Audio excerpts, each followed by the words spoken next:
Programme चर्चाएं खास देख रहे देश विदेश के सभी दर्शकों का बहुत बहुत स्वागत है। आप देख रहे हैं उत्तम हिंदू टीवी और मैं हूं आपके साथ रचना सेवक। और इस प्रोग्राम में हम अपने राज्य देश विदेश से जुड़े हुए कुछ अहम मुद्दों पर चर्चा करते हैं। और इस खास चर्चा के लिए हमारे साथ मौजूद हैं दैनिक उत्तम हिंदू टीवी के मुख्य संपादक श्री इरविन खन्ना जी। सर बहुत बहुत स्वागत है आपका। और आज प्रोग्राम की शुरुआत करेंगे हिट एंड रन से। हिट एंड रन से जुड़े हुए कानून को लेकर हाल ही में देश भर में ट्रक चालकों ने हड़ताल की और इस हड़ताल की वजह से जनता को पेट्रोल डीजल की भारी किल्लत का सामना करना पड़ा। तो मोदी सरकार को इस प्रकार के सख्त कानून को लागू करने की क्या आवश्यकता है, और साथ ही साथ जो कानून अभी लागू भी नहीं हुआ है, क्या उसका विरोध सही है? देखिए, ऐसे ये जो कानून लेके आई मोदी सरकार जी, ये सर्वोच्च न्यायालय के एक आदेश पे आई, क्योंकि देश में प्रतिवर्ष करीब 50,000 लोग सड़क दुर्घटना में मरते हैं। जी और हमारे देश में इस समय कोई 38 करोड़ वाहन रजिस्टर्ड हैं, छोटे बड़े सारे मिला के।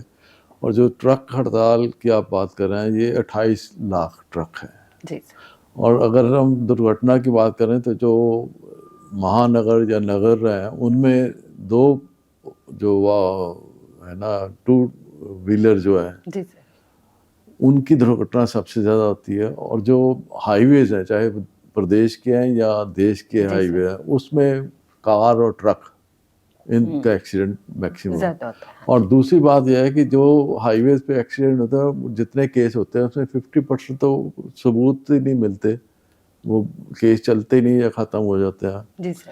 अब समस्या यह है कि जो कानून बना है, पहले कानून था कि 2 साल की सज़ा और जुर्माना। अब एकदम जो होगी 10 साल की सज़ा होगी और 7 लाख का जुर्माना हो गया। अब स्थिति है कि ये एकदम परिवर्तन, इतना बड़ा परिवर्तन करना आसान नहीं है। और जो वाहन, जो ट्रक ड्राइवर है और सारे ओवरऑल अगर आप देखिए, ये कानून बना या सरकार का उद्देश्य तो ठीक है अपने हिसाब से कि दुर्घटनाएं कम हो, सख्ती हो, सब कुछ हो।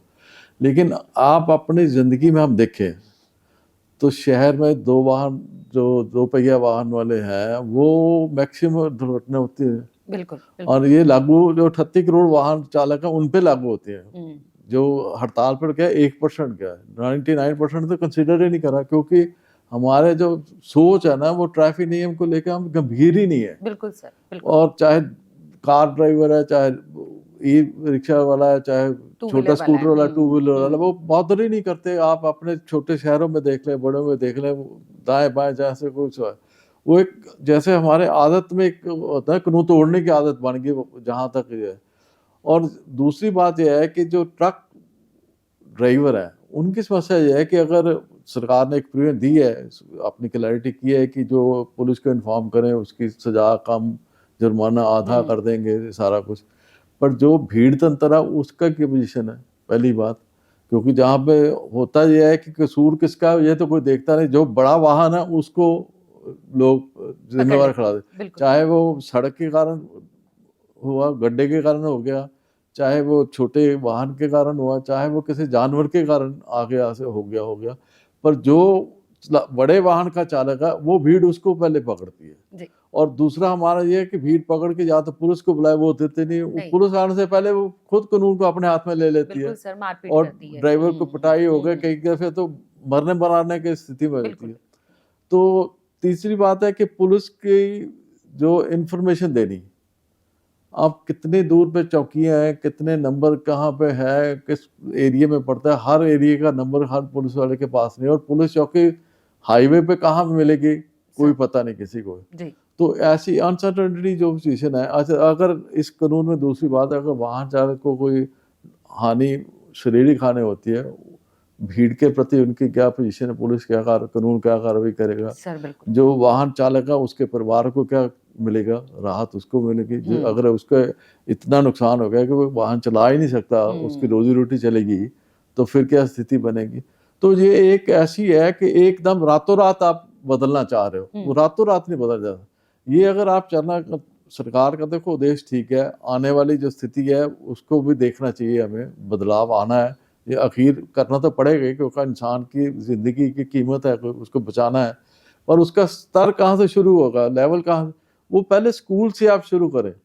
बच्चों के दिमाग में ये डालना है कि ट्रैफिक कानून मानना कितना महत्वपूर्ण है, कि वो आपकी जिंदगी इसके साथ जुड़ी हुई है। जब अब तक आप वो नहीं करते। अच्छा, दूसरी बात है कि अगर आप करना चाहते ये करें, फिर ड्राइविंग लाइसेंस देना है, उसके ड्राइविंग स्कूल अच्छे खोलें, उस पर निगरानी रखें। आप लाइसेंस देना, ट्रेनिंग देनी, ये सारा एक ऐसा हौच पौच है जिसपे मैं बहुत ज़्यादा विवेर नहीं जाता, पर क्वेश्चन मार्क लगाओ इस सारी व्यवस्था पर। तो ये सारी, अच्छा पुलिस कार्रवाई भी उसी तरह है। ये सारी चीज़ें मिला के हम कह सकते हैं कि बेसिक ढांचा सड़कों का पहले इम्प्रूव हो, ड्राइविंग स्कूल इम्प्रूव हो, फिर स्कूल लेवल पे अभियान भी चलाए, शिक्षा भी दिया जाए सारा कुछ उसके। और उसके बाद अगर ये कानून लाना है तो इसकी एक स्टेज लानी चाहिए कि अगर आपका पहला एक्सीडेंट हुआ तो आपका ड्राइविंग लाइसेंस 2 साल के लिए, 3 साल के लिए रद्द होगा, 1-2 लाख जुर्माना होगा, तब भी समय लगती है। और फिर अगर दोबारा होता है तो आप उसका ड्राइविंग लाइसेंस रद्द कर सकते हैं, बात खत्म हो गई। वो चला ही नहीं सकता, अपने आप को कॉन्शियस हो जाएगा। जैसे फॉरेन में है कि या इंश्योरेंस की दर उसकी बड़ी हो जाती है, पेनल्टी उसकी नॉर्मल दर से डबल कर देते हैं कि तूने एक्सीडेंट किया तो डबल अब इंश्योरेंस लगेगी।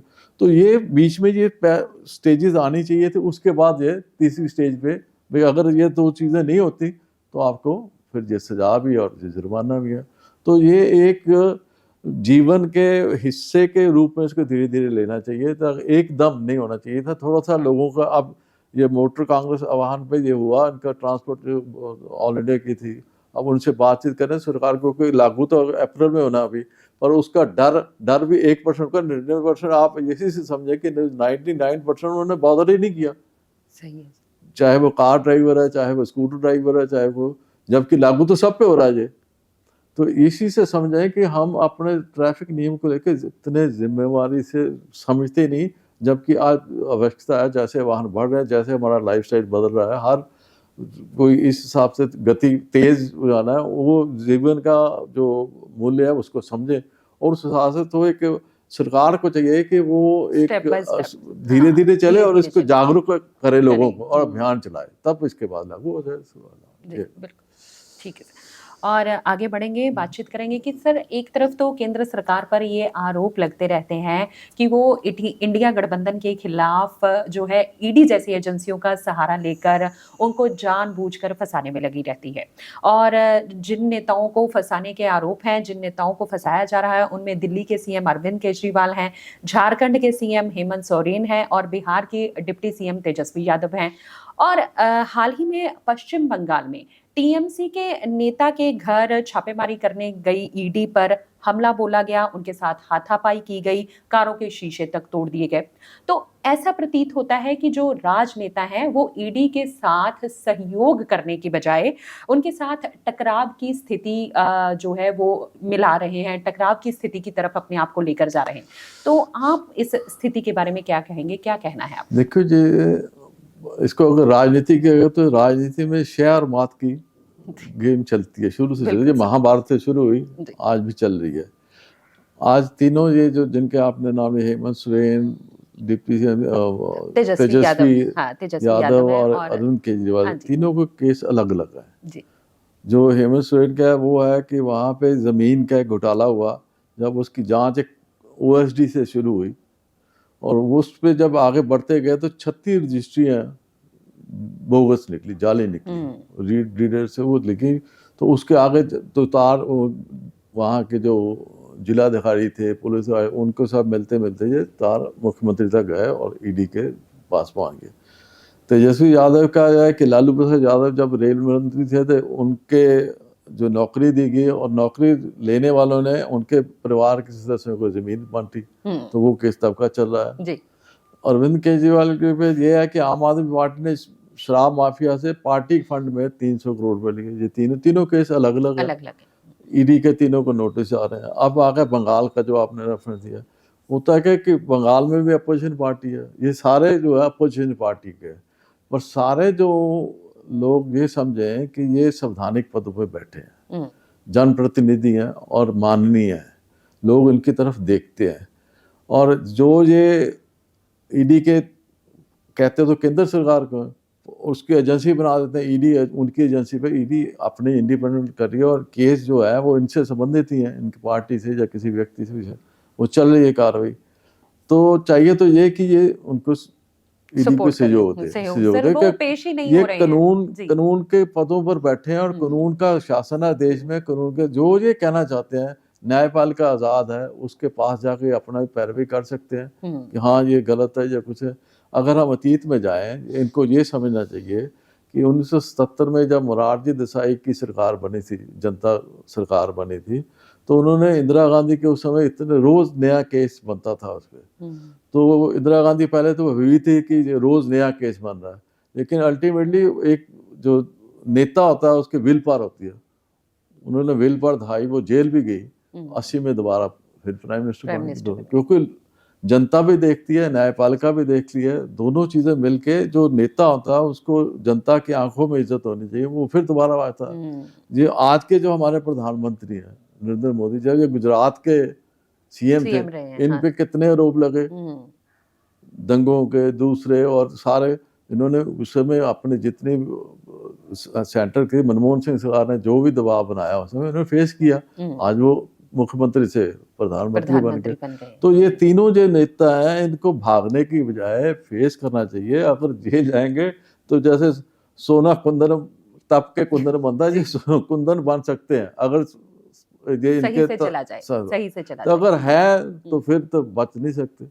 तो इसलिए इनको ये जो ईडी की ऑफिसर पर आए, ये इसी का परिणाम है कि जब आप रोज उठ के ये कहते हो कि ईडी गलत, ईडी गलत, ईडी गलत, इसका मतलब जो आपका फॉलोअर है, जो आपको मानता है, जो आपको इज्जत से देखता है, वो आपकी बात भी मानता है, तो आप इनडायरेक्टली कानून को तोड़ने की बात करते हो, वो गलत है।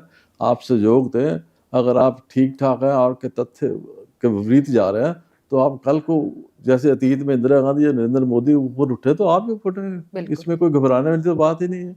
देश में कानून का राज है, न्यायपालिका सामने बैठी है, 2, 4, 10 दिन 15 दिन उसके बाद तथ्य सामने आएंगे, दूध का दूध पानी का पानी होगा, तो आप आगे निकल सकेंगे।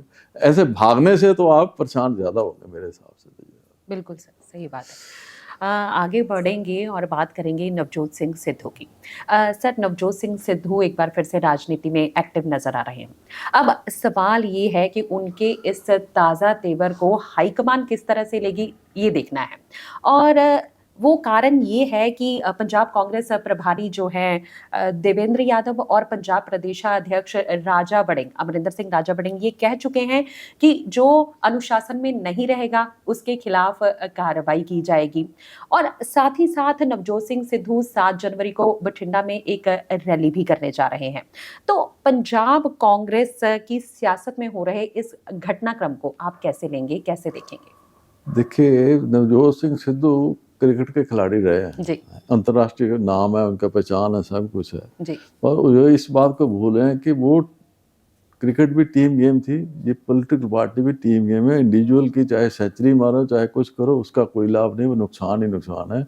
ये जो अकेले खेलने की है ना राजनीति, ये कोशिश है, ये अनुशासन संहिता गिनी जाएगी, टीम स्पिरिट को नुकसान पहुंचा रहा है। और नवजोत सिद्धू का जो इतिहास है, जो कैप्टन अमरिंदर सिंह की सरकार थी उस समय से ये प्रधान थे, तो उस समय इन्होंने चीफ मिनिस्टर और इनकी आपस में जो बयानबाजी चली, और मैं ये कहता हूँ कि ये चाहे कैप्टन अमरिंदर सिंह थे, चाहे उस समय नवजोत सिद्धू प्रधान थे और वो मुख्यमंत्री थे, इनकी दोनों की बयानबाजी और इन्हों जो आपस में टकराव चला या मतभेद चले, उसमें ये दोनों घोड़े थे राष्ट्रीय कांग्रेस के, गांधी परिवार के। और घोड़े की जो सफलता या असफलता है ना, वो सवार पर निर्भर करती है। उन जो सवार थे राहुल गांधी, सोनिया गांधी या उनकी बेटी प्रियंका, इन तीनों ने 2 घोड़े चढ़ाए, किस एंगल से चढ़ाए उनकी अपनी एक सोच है, उन्होंने राजनीति है उनकी चली, पर वो घोड़ों को संभाल नहीं सके, ना उनकी गति ना उनको दिशा दे सके। तो परिणाम क्या निकला? कैप्टन अमरिंदर सिंह बाहर चले गए, सत्ता से बाहर चले गए, पार्टी भी छोड़ गए। और जब चन्नी सरकार बनी, नवजोत सिंह तब भी बयानबाजी करते रहे अपने। तो अल्टीमेटली पंजाब की जब इलेक्शन हुए तो लोगों ने इस बयानबाजी और कांग्रेस की जो हाईकमांड की जो सारी एक कहते हैं ना, जो खलेरा, पंजाबी खलेरा पाया, उसको तंग आके आम आदमी पार्टी को मौका मिल मौका गया। मिल गया ये, हाँ। अब आम आदमी पार्टी से समझौते की बात चल रही है कि हाँ अगले लोकसभा इलेक्शन जो आने हैं तो उसको लेकर नवजोत सिद्धू ओपनली ये सार्वजनिक रूप से ये कह सकते थे कि कांग्रेस हाईकमांड के उस के साथ खड़े हैं कि समझौता होना चाहिए। प्रताप बाजवा, राजा वड़िंग थोड़े से दूर एक समझौते से दूर रहना चाहते थे। हम क्योंकि कांग्रेस को लगता है कि हम पंजाब में दोबारा अपने सिर पाँव पे खड़े हो सकते हैं और निकल सकते हैं। अब फिर वही स्थिति आई, राहुल गांधी और प्रियंका गांधी ये दोनों डिसाइड करें कि, क्योंकि इस समय फिर हाथ राहुल नवजोत सिद्धू के पीछे गांधी परिवार का है जी। प्रताप बाजवा भी उन्हीं के है छत्र छाया में। अब अनुशासनीयता का वजह जैसे बठिंडा में जाए राजा वड़िंग ने नोटिस दिया नहीं पूछा कि तब भी जा रहे हैं। दुर्जन यादव ने पीछे बातें भी की अकेले या सारा कुछ। पर अगर ये रैली चलती है होती है और नवजोत सिद्धू इसी तरह अकेले लड़ना चाहेंगे तो कांग्रेस को फिर नुकसान होगा, कांग्रेस की छवि फिर खराब होगी। क्योंकि फिर इसका जो है राष्ट्रीय नेतृत्व जो है खड़गे चाहे राहुल गांधी हैं, इसका मतलब है कि इन दोनों के कंट्रोल में ये दो नवजोत सिद्धू नहीं है। क्योंकि सर अभी कुछ दिन पहले भी उन्होंने रैली करी है नवजोत सिद्धू ने। सारे आपस में बयानबाजी भी एक रैली में वो गए नहीं, दूसरे में वो नहीं गए। मतलब ये जो स्थिति है अराजकता वाली जो पंजाब कांग्रेस में बनेगी, जो वे फिर एक दफा दो फाड़ होने की स्थिति पे आ जाएगी। नवजोत सिद्धू को भी ये समझना चाहिए कि उनकी भी इज्जत टीम के एक प्लेयर के तौर पे ही रहेगी, चाहे वो वरिष्ठ है। बिल्कुल। और प्लेयर तो प्लेयर है, जो कैप्टन है उसकी माननी पड़ेगी अब, चाहे वो यहाँ पंजाब में राजा वड़िंग है जो ऊपर है। तो जो ऊपर वाले हैं उनको भी क्लियर, जो अनसर्टेनिटी पार्टी में पैदा करनी कौन सही कौन गलत, अगर वो नहीं दिशा दे सकते तो फिर उनका भी धूमल लिया और पंजाब का कांग्रेस का पंजाब में धूमल होगा। और जो प्रयास उठने का है, ये 24 में अगर मार खा गए तो फिर 27 की तो बहुत दूर की बात है। तो ये इनको अभी रोकना पड़ेगा, चाहे नवजोत सिद्धू को हाँ वो खुद भी समझे और हाईकमान भी समझे, तब बात बनेगी कुछ, नहीं तो कांग्रेस के लिए ये कदम आत्मघाती है पंजाब में। बिल्कुल। आगे बढ़ेंगे, बात करेंगे पंजाब की जेलों की।